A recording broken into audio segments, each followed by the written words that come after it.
Based on the list of importance of research, number 6 would be an aid or a help to management in plotting out reliable decisions for solutions to existing problems.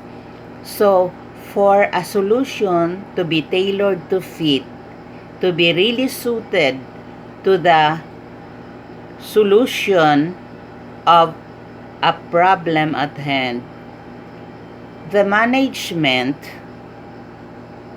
ought to have enough information, enough data whereby to base his decisions. Hence, offices, institutions, organizations, and other community or government offices that takes care of the needs of the community would need a management information system. This management information system usually gathers information or data which, when needed by the management, would be handed to them for basis of whatever decisions they would have in deciding for whatever solutions the problem may have.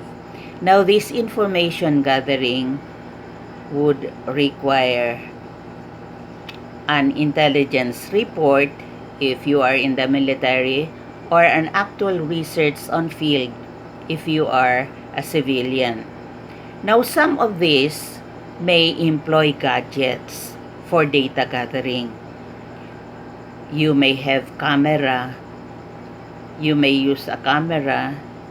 You may use sometimes gadgets that could more or less draw information through phone. Yung may mga ginalagay sila sa phone, mga gadgets na halimbawa they would like to gather data of whatever information that would be passing to and fro a particular office. They would install something which they can more or less draw whatever information is transpiring in that particular area. So, manang ang ganong klase, but that would not be good because that would be a breach of privacy to others who are using the communication tool for relaying information, confidential information to another source, to another recipient.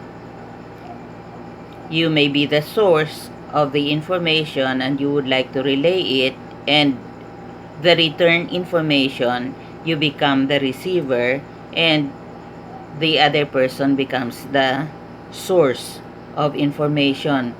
Now, some gadgets would make use of CCTV camera.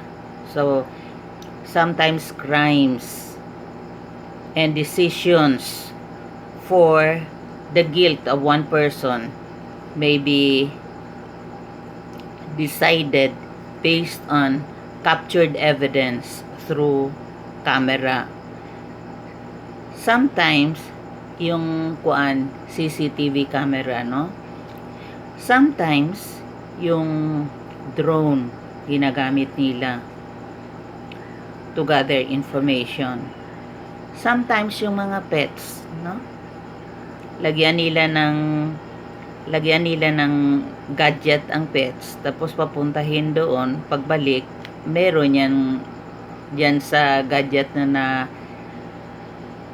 gather na information. So, maraming klase ang data gathering. Pero ang iba, illicit, no? Illicit because these are used without consideration for the privacy of others. So, ito lang kasi dahil sa marami tayong gadgets ngayon, may magamit tayo to gather information. At the same time, ang disadvantage nito, yun na nga, breach of privacy. You don't like to be photographed in certain areas where you are unaware, but then others would take your pictures and relay it to others. So, mahirap. May mga advantages at saka disadvantages. Pero itong gathering of information as basis for suitable solutions to problems are quite helpful. And this is among the advantages of research. Researched information as basis for reliable solution to a given problem is quite helpful. So, hindi lang dito, no, ang need. Kung minsan, sa private lives natin, gusto natin ang given information. So, we can make use of a research. In any field, kailangan mo talaga ang research to enable you to plot out correct solution to problems. So, sa warfare, kailangan mo yan. So, nakita natin sa experience ni Napoleon Bonaparte. Napoleon Bonaparte is one of the most illustrious generals. And he is even considered as one among the immortals in history. Pero, he met his Waterloo because he spread out his forces to other areas, hoping that he would capture a wider area. But then he did not know that his opponent on top of a hill were able to gather how much force he has down and how much strength these forces have who are to attack them.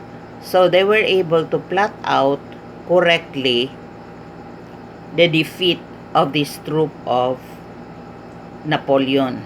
And therefore, Napoleon met his Waterloo in that area. So yun ang fall ni Napoleon, Waterloo. Dahil sa he spread out his forces.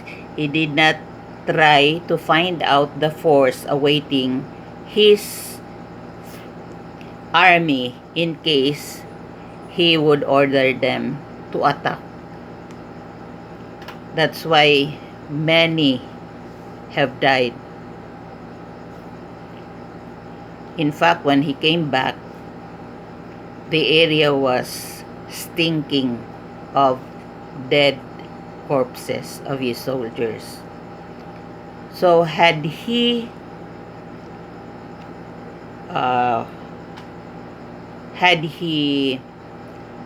concentrated his forces, had he known that the enemy force awaiting them was much stronger than the force that he has left behind, he could have captured his target. But then, he did not, was not able to do that.